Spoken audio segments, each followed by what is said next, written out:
Councilor Kelly. Thank you, Mr. President. Thank you, Tom, for the presentation and some of the information here.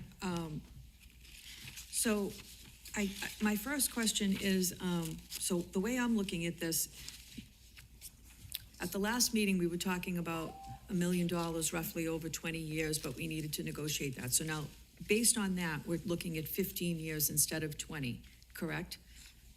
In addition, and then $4 million that's front-loaded, that's tied to some of the other development projects, Okay, such as so the then hotel. what would the total, so I'm seeing 42,097,000 here. So is that 50% of that figure? That's the current land value, so that's the baseline for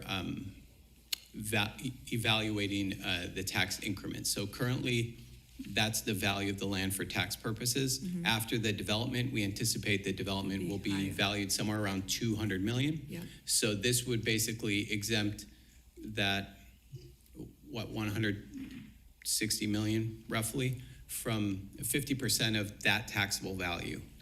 So we're still at that 20 million roughly? It would be closer to, if we think of this, about 750 to 800,000 the first few years, and then it slowly ramps up to about 1 million in year 10. So it's roughly between 13 to 15 million, depending on how you want to evaluate it. But then that additional 4 million would bring it down to right around 10. Okay, and so I noticed that there's a sunset clause in here. And it says construction has to commence before the end of the year. To me, that is so vague.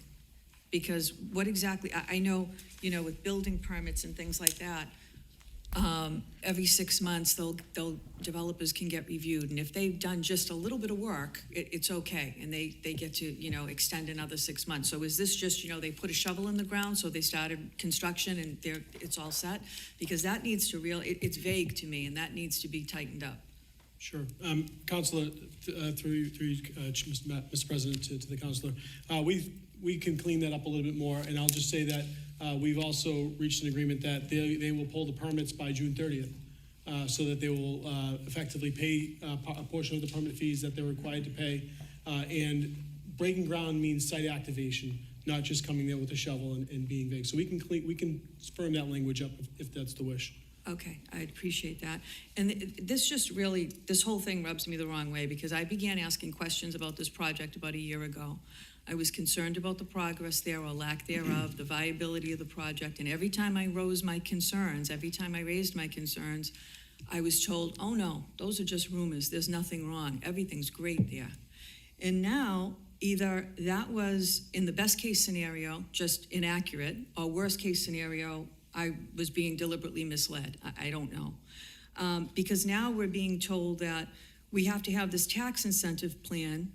We had to vote on it favorably in order to boost that development to start up again, when all along I was told it was just doing fine. But now all of a sudden, so forgive me if I'm not 100% confident in anything that has to do with this project now, which upsets and saddens me, because I want the project to be successful, because I know we desperately need the revenue to fund that high school, and this revenue is crucial in terms of us funding that high school. So it just seems like, boy, we're over a barrel now, right?